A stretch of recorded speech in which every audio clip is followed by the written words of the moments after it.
तो जैसे ही कोई आदिवासी प्रकृति पूजा छोड़ के, सरना धर्म छोड़ के ईसाई बन जाता है, तो वास्तव में वो आदमी का सोच, संस्कार, जीवन पद्धति सब चीज़ बदल जाता है। धर्मांतरित लोग, मतांतरित लोग दो फायदा क्यों उठाएंगे? एसटी का भी फायदा और माइनॉरिटी का भी फायदा, कि जो आदिवासी दूसरे धर्मों को चले गए अर्थात मतांतरित हो गए हैं, उनको एसटी का फायदा नहीं मिलना चाहिए। क्योंकि खासकर ये जो क्रिश्चियन धर्म है या मुसलमान धर्म, वहाँ बात ये होती है कि वहाँ जात पात नहीं है। तो जहाँ जात पात नहीं है तो फिर जाति के आधार से आरक्षण आपको कैसे दी जा सकती है? जितने आदिवासी ईसाई बने हैं उनको आदिवासी समाज से मतलब नहीं है, उनको अपना धर्म बचाने से मतलब है। क्रिश्चियन बने हैं, उनको आप पूछेंगे आपका जाति क्या है, वो नहीं बताते हैं। वो बोलेंगे हम लोग मिशन है, हम लोग ईसाई हैं। जबकि हम लोग जो असली आदिवासी हैं, हम बोलेंगे हम संताल हैं, कोई मुंडा है, उरांव है, वो भी भूल जाते हैं वो लोग। मद्रास हाईकोर्ट ने भी 2 दिसंबर को ही फैसला दिया है कि जो लोग धर्म बदल लेते हैं तो उनको जाति आधारित आरक्षण का लाभ नहीं दिया जा सकता। नमस्कार, सोशल संवाद में स्वागत है। मैं शशि भूषण आज फिर एक खास मुद्दा लेकर आए हैं।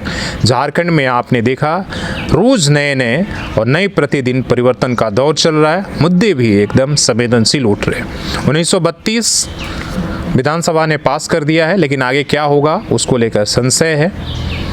उसके साथ ही एक और मुद्दा अभी चल रहा है, कुर्मी बनाम आदिवासी की। हमें कुर्मी जो समाज है वो आदिवासी के दर्जा की मांग की रही, उस पर लगातार हम बातचीत कर रहे हैं, विरोध भी हो रहा है उस पर, और उनकी जो पक्ष है वो दोनों रख रहे हैं। लेकिन इससे भी एक बहुत बड़ा महत्वपूर्ण मुद्दा, हालांकि ये पहले से भी था और उसको लोग उठाते भी रहे, एक बड़ा और मुद्दा सामने आया है। अभी कुछ दिन पहले मद्रास हाईकोर्ट ने एक मामले में फैसला सुनाया है, जिसमें एक व्यक्ति जो पहले हिंदू धर्म में थे, दलित थे, और उन्होंने धर्म कन्वर्जन करके मुस्लिम बन गए थे, लेकिन नौकरी में वो दलित का आरक्षण चाहते थे। लेकिन मद्रास हाई कोर्ट ने कहा कि जब धर्म परिवर्तन कर लिए हैं तो आपको आरक्षण उस धर्म के हिसाब से मिलेगा, न कि दलित होने का। जिसके बाद इसलिए कि झारखंड में भी बड़े पैमाने पर जो ट्राइबल्स हैं वो क्रिश्चियन धर्म को अपनाया है। तो कहा जा रहा है, कई लोग पहले से भी मांग कर रहे हैं, जिसमें से एक सालखन मुर्मू जो लगातार इस मांग को रखते रहे कि भाई जो धर्म परिवर्तन करके आदिवासी से सरना धर्म को छोड़कर जिन्हें क्रिश्चियनिटी अपना ली है, उन्हें आदिवासी का जो है फायदा नहीं मिलना चाहिए। और इसको लेकर ये लगातार लिखते पढ़ते रहे। मेरे हाथ में इनका एक पत्र है जो राष्ट्रपति को इन्होंने लिखा है इन्हीं चीज़ों को लेकर। इसमें कहा है कि भाई मतांतरित आदिवासियों को डिलिस्टिंग करने के संबंध में भी इन्होंने एक तरीके से पहले भी गुहार लगाई है और लगाया है कि भाई जो धर्म परिवर्तन कर लिए हैं उनको जो है आदिवासी के लिस्ट से हटाया जाए। मतलब सीधे सा है कि उन्हें आदिवासी होने का फ़ायदा नहीं मिलना चाहिए। इस मांग को ये उठाते रहे, तो हमें लगता है कि ये कहीं ना कहीं से इनसे बात करना प्रासंगिक है। और आप समझ लीजिए कि इस मुद्दे पर बहुत बड़ी एक संख्या है। जब इस बात को उठेगी तो विरोध भी होगा और पक्ष और ये हो। तब पहले हम इनसे बातचीत करेंगे, इस मुद्दे को समझेंगे और इसके बाद आपकी क्या राय है, आप अपनी राय दीजिएगा। तो सबसे पहले सर एक फिर नए मुद्दे को लेकर हम आपके साथ रूबरू हो रहे हैं। आप लगातार इन मुद्दों को उठा रहे हैं एक के बाद एक। ये डिलिस्टिंग की जो आपने मांग कहा है और मद्रास हाईकोर्ट के जो फैसले आए, झारखंड के परिप्रेक्ष्य में आप किस तरीके से देख रहे हैं? देखिए, हमने माननीय राष्ट्रपति जी को 2 दिसंबर को एक पत्र भेजा है, जिसमें हमने मांग की है कि जो आदिवासी दूसरे धर्मों को चले गए अर्थात मतांतरित हो गए हैं, उनको एसटी का फ़ायदा नहीं मिलना चाहिए, उनको एसटी की सूची से बाहर करना चाहिए।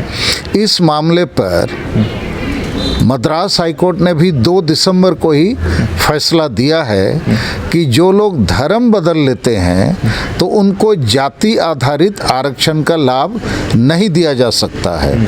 क्योंकि खासकर ये जो क्रिश्चियन धर्म है या मुसलमान धर्म, वहाँ बात ये होती है कि वहाँ जात पात नहीं है।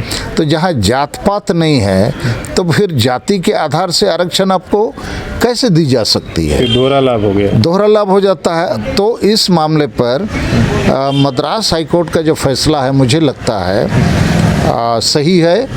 और इस मुद्दे पर सर्वोच्च न्यायालय सुप्रीम कोर्ट ने भी चिंता जताया है। ये धर्मांतरण का मामला, मतांतरण का मामला देश के सुरक्षा के साथ भी खतरा है, डेंजर है। जैसे देश के बॉर्डर इलाकों में एक धर्म विशेष के लोगों की संख्या बढ़ती जा रही है, ये धर्मांतरण का मामला है। तो इससे देश की सिक्योरिटी पर बहुत खतरा है। और ख़ासकर जो हम आदिवासी, असली आदिवासी हैं, संताल, मुंडा, उरांव हो, भूमिज, खड़िया इत्यादि, जैसे ही हमारे आदिवासी ईसाई धर्म को अपना लेते हैं तो उनके बीच यदि सवाल आप रखेंगे कि आदिवासियत या ईसाइयत, आप किसके तरफ हैं? सरना या क्रिश्चियनिटी? हाँ, मतलब आदिवासियत से मतलब है सरना धर्म जो प्रकृति पूजक लोग हैं, और ईसाइयत का मतलब है दूसरा धर्म, विदेशी धर्म, भाषा संस्कृति भी विदेशी, सोच संस्कार विदेशी, जीवन मूल्य विदेशी। तो आदिवासी का सोच संस्कार, देवी देवता, पूजा पाठ, पर्व त्योहार, जीवन मूल्य सब प्रकृति के साथ जुड़ा हुआ है। जैसे ही कोई आदिवासी ईसाई धर्म अपना लेता है तो प्रकृति से दूर चला जाता है। उसके पर्व त्योहार, उसका ईश्वर व्यक्ति केंद्रित ईश्वर, पर्व त्योहार उस व्यक्ति केंद्रित यीशु मसीह के नाम से ये लोग पर्व त्योहार करते हैं। जबकि आदिवासी जो प्रकृति पूजक हम लोग हैं, सरना धर्म से जुड़े हुए, हमारा अलग है।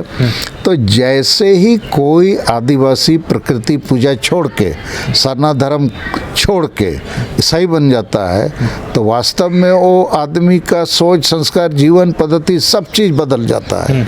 ऐसी हालत में ये सारे लोग जो ईसाई बन जाते हैं, ये आदिवासी अस्तित्व, पहचान, हिस्सेदारी यहाँ घुसपैठ करते हैं।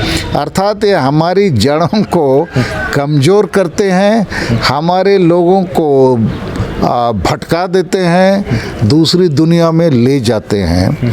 तो हम लोग का मांग है कि असली आदिवासी का अस्तित्व, पहचान, हिस्सेदारी पर हमला बंद हो। धर्मांतरित लोग, मतांतरित लोग दो फ़ायदा क्यों उठाएंगे? एसटी का भी फ़ायदा और माइनॉरिटी का भी फ़ायदा, फिर विदेश का भी फ़ायदा। तो इसलिए हमने राष्ट्रपति को भी लिखा है कि मतांतरित आदिवासियों को एसटी सूची से अलग किया जाए, अन्यथा जो असली आदिवासी हैं इनका जो अस्तित्व है, पहचान है, हिस्सेदारी, ये ख़त्म हो जाएगा। इनके लिए बहुत माने कठिनाई पैदा हो जाएगी, अभी भी हो गया। अच्छा, इसके फायदे और नुकसान क्या है झारखंड के संबंध में? मान लीजिए आप बात असली आदिवासी की कर रहे हैं कि भाई जो आदिवासी है उनके हक और अधिकारों पर एक तरीके से घुसपैठ हो रहा है, दोहरे लाभ लिए जा रहे हैं। तो क्या इसके फायदे क्या हैं, नुकसान क्या है झारखंड की अगर हम बात करें? आपने राष्ट्रीय स्तर पर बताया कि भाई ये नेशनल सिक्योरिटी के लिए भी खतरा है, ठीक है, तो वो तो सरकार को सोचना चाहिए। हाँ बताइए झारखंड के संबंध। देखिए झारखंड में क्या होता है, एसटी कोटा से जब नौकरी या कोई भी चीज़ को बांटने की बात आती है, विधायक सांसद बनने की बात आती है, सभी मामलों पर, लेकिन नौकरी बहुत इम्पोर्टेंट मैटर है, या विधायक सांसद पंचायत मुखिया आदि भी। तो ईसाई बने आदिवासी जो हैं थोड़ा शिक्षित ज़्यादा हैं, आगे सबसे ज़्यादा थोड़ा आगे हैं, फ़ायदा पूरा मार लेते हैं। टोटल आदिवासी का 4% के करीब ईसाई बने आदिवासी हैं, और वो 4% लोग मुझे लगता है 70-80% हिस्सा मार लेते हैं। तो ये तो सीधे सीधे हमारे अधिकार पर, हिस्से पर घुसपैठ है। तो एक ये प्रॉब्लम है। और दूसरा, ये जो आदिवासी ईसाई बन चुके हैं वो वास्तव में विदेश का मदद लेते हैं। इस कारण से शिक्षण संस्थान उनके बहुत हैं और उनके पास बहुत स्किल्ड मैन पावर हैं।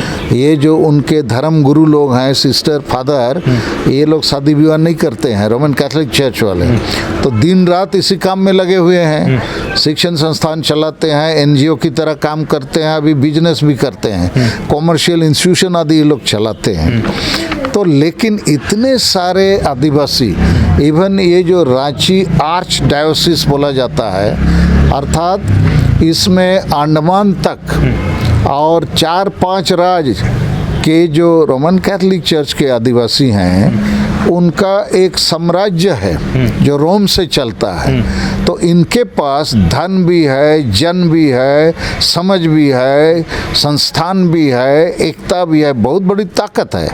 लेकिन इस ताकत को ये लोग आदिवासी समाज की सुरक्षा और संवर्धन में नहीं लगाते हैं। ये ताकत का उपयोग इन लोग अधिकांश आदिवासी को ईसाई बनाने में लगाते हैं। इसका मैं एक दो उदाहरण देना चाहूँगा। जैसे अभी कुर्मी महतो एसटी बनना चाहते हैं, इसके खिलाफ इन लोग कुछ नहीं बोलते हैं। अभी नगर निकाय चुनाव में एसटी की जगह एससी या किसी और को जगह देने की बात है, उसके खिलाफ भी ये लोग कुछ नहीं बोलते हैं।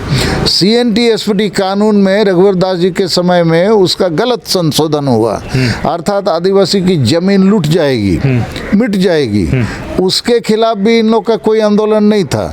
बल्कि मेरे नेतृत्व में बहुत बड़ी आंदोलन आदिवासी संघेल अभियान ने खड़ा किया और हम लोगों के आंदोलन के बदौलत ये जो गलत संशोधन था ये रुक गया। उस समय भी इनका जो आर्च बिशप है फेलिक्स टोप्पो, इसने फतवा जारी कर दिया सब तरफ, सब चर्चों में कि सालखन मुर्मू और आदिवासी संघेल अभियान को CNT SPD बचाओ आंदोलन में साथ नहीं देना है। तो हमारा कहना है चर्च को आदिवासी का जमीन बचे, ST का उसका हिस्सा बचे, उसका भाषा संस्कृति बचे, ये सबसे मतलब नहीं है। उसका एक ही मतलब है, सारे आदिवासियों को ST बनाना है, क्रिश्चियन बनाना है। तो हम इसके खिलाफ हैं। और इन लोगों को पूछिएगा आदिवासियत और ईसाईयत के बीच में चुनना हो तो किसको पहले चुनोगे, तो वो बोलेंगे हमको ईसाईयत चुनना है। और जितने संताल, मुंडा, उरांव हो, खड़िया, भूमिज क्रिश्चियन बने हैं, उनको आप पूछेंगे आपका जाति क्या है, वो नहीं बताते हैं। वो बोलेंगे हम लोग मिशन है, हम लोग ईसाई हैं। जबकि हम लोग जो असली आदिवासी हैं, हम बोलेंगे हम संताल हैं, कोई मुंडा है, उरांव है, वो भी भूल जाते हैं वो लोग। और जितने ज़्यादा लोग ईसाई बने हैं आदिवासी में से, वो भाषा भी भूल जाते हैं, पर्व त्यौहार नहीं मनाते हैं, वो सब विदेशी पर्व त्यौहार सब मनाते हैं। मैं समझ गया, लेकिन आप जो मुद्दा उठा रहे हैं इसके बाद आप समझ लीजिए कि अपने कुछ लोग जो सपोर्ट में होंगे वो भी आपके विरोध हो जाएंगे, तो खतरा तो है। और इतना आप जो बात कह रहे हैं, कितने झारखंड में खासकर जो क्या वर्तमान सरकार है उसके लिए तैयार है इस मुद्दों को बोलने के लिए, या कोई राजनीतिक दल, जितने आप तत्परता से इस बात को बोल रहे हैं लगातार, वो क्या दिख रहा आपको बोलते हुए? आखिर क्यों नहीं अपनी बातों को रखते हैं? अगर इतना बड़ा अगर नुकसान है आदिवासियों को इस बातों से, तो देखिए इसके पीछे एक दो मूल कारण है और राजनीतिक है। ज़्यादातर आदिवासी नेता किसी भी पार्टी में हो, वो MLA MP, जिला परिषद चेयरमैन, प्रमुख इत्यादि बनने के लिए राजनीति करते हैं, समाज के लिए नहीं करते हैं। तो आपको यदि पद, पोस्ट और स्वार्थ के लिए राजनीति करना है तो सबको खुश करना है, किसी को नाराज नहीं करना है। तो इसीलिए आदिवासी ईसाई बने या मुसलमान बने या कुछ भी बने, सबको खुश रखो, वोट लेते रहो। सालखन मुर्मू समाज की राजनीति करता है, आदिवासी एजेंडा की राजनीति करता है, और इसलिए हम इसका विरोध कर रहे हैं। हमको वोट नहीं चाहिए, हमको MLA MP बनने की ज़रूरत नहीं है। यदि आदिवासी समाज ही खत्म हो जाए, उसका अस्तित्व मिट जाए, तो हम MLA MP बन के क्या करेंगे?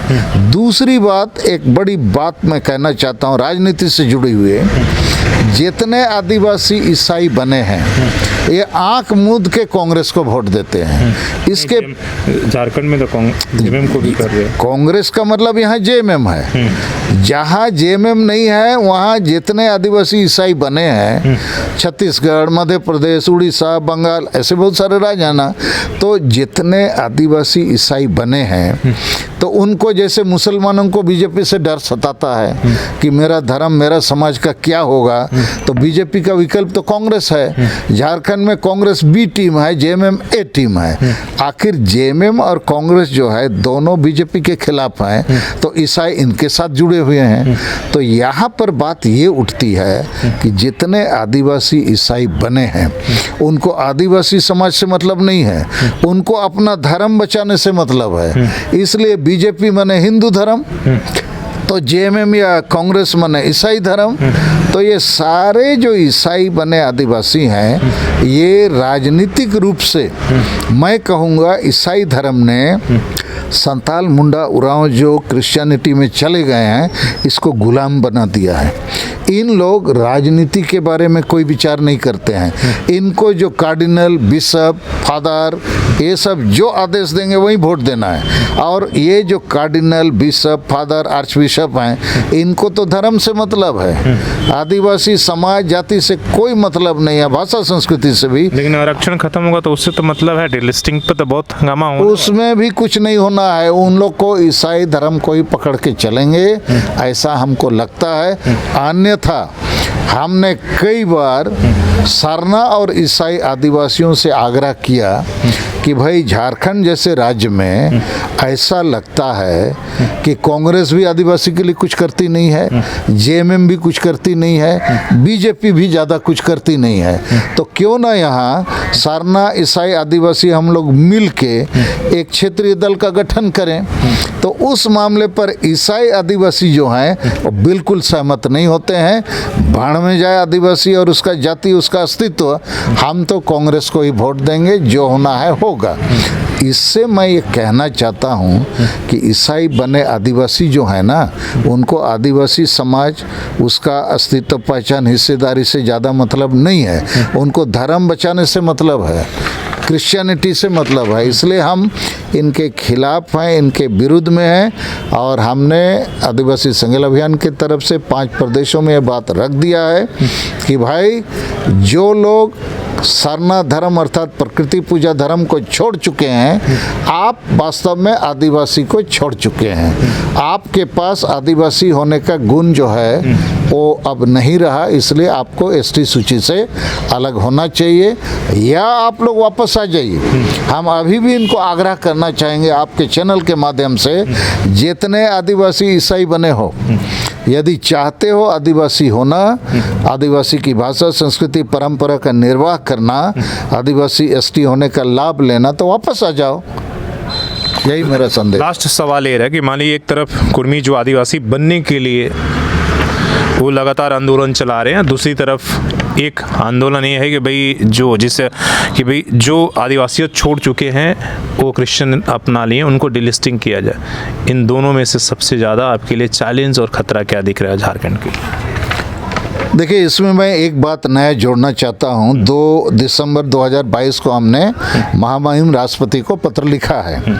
महामहिम राष्ट्रपति जी ने भी संविधान दिवस 26 नवंबर 2022 को इस समय सुप्रीम कोर्ट में जो वक्तव्य दिया है, अरे भारत देश में जो संविधान है अभी तक उसका प्रियम्बल, उसका मौलिक अधिकार, उसका नागरिकों का मौलिक दायित्व आदि का विषय ना गांव तक पहुंचा, ना गरीब तक पहुंचा, ना आदिवासी दलित, ना जेल के निर्दोष विचाराधीन कैदियों तक पहुंचा है। तो आखिर इस देश का न्यायपालिका, कार्यपालिका और विधायिका आप लोग करते क्या हो? अभी तक 75 साल हो गया, ये जो संविधान की आत्मा है उसकी जानकारी लोगों को है नहीं। सेम चीज झारखंड में भी है। यहाँ भी न्यायपालिका, कार्यपालिका और विधायिका जो है, ट्राइबल एडवाइजरी काउंसिल के मामले पर ये राज्यपाल का जो कार्यालय है, मुख्यमंत्री का जो कार्यालय है, झारखंड चुनाव आयोग का जो कार्यालय है, इन लोग को मेरी समझ से संविधान कानून की सही जानकारी नहीं है। आदिवासियों के साथ इन लोग छल कर रहे हैं, आदिवासियों को धोखा दे रहे हैं। और इसी कारण से नगर निकाय चुनाव में आदिवासी आरक्षण का कुछ लोग विरोध कर रहे हैं। उसी प्रकार ट्राइबल एडवाइजरी काउंसिल को उल्टा सीधा कुछ लोग मनमर्जी चला रहे हैं। और उसी प्रकार मतांतरण के सवाल पर भी एक ठोस कुछ मामला होना चाहिए। 32 का खतियान भी झुनझुना बना हुआ है, नियोजन नीति भी लटका हुआ है, आरक्षण नीति भी पटका हुआ है। मतलब झारखंड भी एक प्रकार से मजाक बना हुआ है। तो मेरे लिए चाहे कुर्मी महतो का एसटी बनना, चाहे नगर निकाय चुनाव में एसटी आरक्षण का विरोध करना, या आदिवासी अपना प्रकृति पूजा धर्म सरना धर्म को छोड़ के कहीं और जाना, ये सब आदिवासी अस्तित्व, पहचान, हिस्सेदारी के लिए संकट का दरवाज़ा है, खतरे की घंटी है। और आदिवासी संगेल अभियान के मार्फत 5 प्रदेशों में, उसके अलावा हम नेपाल, भूटान, बांग्लादेश में भी आदिवासियों के सरना धर्म के लिए, भाषा संस्कृति के लिए हम काम करते हैं। तो हमको चूँकि चिंता नहीं है वोट का, हमको चिंता है आदिवासी समाज का। इसलिए कुर्मी का मामला हो या क्रिश्चियनिटी का मामला हो या नगर निकाय चुनाव में उल्टा सीधा करने का मामला हो, उस मुद्दे पर तिलका मुर्मू, हम लोगों के एक नेता ने झारखंड हाई कोर्ट में रिट भी फाइल कर दिया है कि ये नगर निकाय चुनाव संबंधी जो संविधान का मामला है, इस पर राज्यपाल माने राजभवन, चुनाव आयोग, मुख्यमंत्री कार्यालय सब मजाक कर रहे हैं। ये सब ठीक बात नहीं है और हम लोग अपनी लड़ाई लड़ रहे हैं, लड़ेंगे। हमारा विरोध जारी रहेगा। कोई हमको विरोध करे, समर्थन करे, इसकी चिंता नहीं है, चूँकि संविधान कानून के तहत हम पक्का सही रास्ते पर कदम बढ़ा रहे हैं। चलिए, आप सुन रहे थे, एक बहुत ही महत्वपूर्ण मुद्दा है जिस पर आप आने वाले समय में बहुत सारे विचार सुनने को और जानने को मिलेगा। लेकिन इसके बाद जो सवाल इन्होंने उठाया है, और चाहे जिसने मद्रास हाई कोर्ट ने उठाया, उस पर विचार करना ज़रूरी है। और आप अपनी राय भी दीजिए कि आपकी राय क्या है। जो मद्रास हाई कोर्ट ने उठाया है, जो सालखन मुर्मू बात कह रहे हैं, उससे आप कितने सहमत हैं, असहमत हैं, अपनी राय ज़रूर दीजिए। संवाद जारी रहेगा इन मुद्दों को लेकर। और कहीं ना कहीं इस सब के बीच, इस बहस के बीच, अगर सबसे ज़्यादा नुकसान हो रहा तो झारखंड की जनता का। सिर्फ मुद्दे उठाए जा रहे हैं, उसे लटका कर बहस के लिए छोड़ दिया जा रहा, किसी फैसले तक नहीं पहुंच पा रहा। जैसे उन्होंने कहा, वो 32 का मुद्दा हो, नियोजन नीति का मामला हो, या ये जो नया कुर्मी आदिवासी की मामला हो, या क्रिश्चियन नीति जो अपना लिए वो डिलिस्टिंग का मामला, कोई भी स्पष्ट, खासकर राजनीतिक दलों से तो आप उम्मीद न करिए कि वो किसी तरीके का अपनी बेबाकी से राय रख रहे हैं, बल्कि वो सिर्फ राजनीति कर रहे हैं, कभी आपके साथ, कभी उनके पक्ष में। तो आप देख रहे थे सोशल संवाद, आप देखते रहिए, अपनी राय बना लीजिए। और अभी तक अगर आपने सब्सक्राइब और फॉलो नहीं किया तो ज़रूर कर लीजिए, ताकि झारखंड से जुड़े उन तमाम मुद्दों को सटीक और सही जानकारी आप तक पहुंच पाए। अपने सहयोगी सी एस राममूर्ति के साथ शशि भूषण, सोशल संवाद न्यूज़, झारखंड।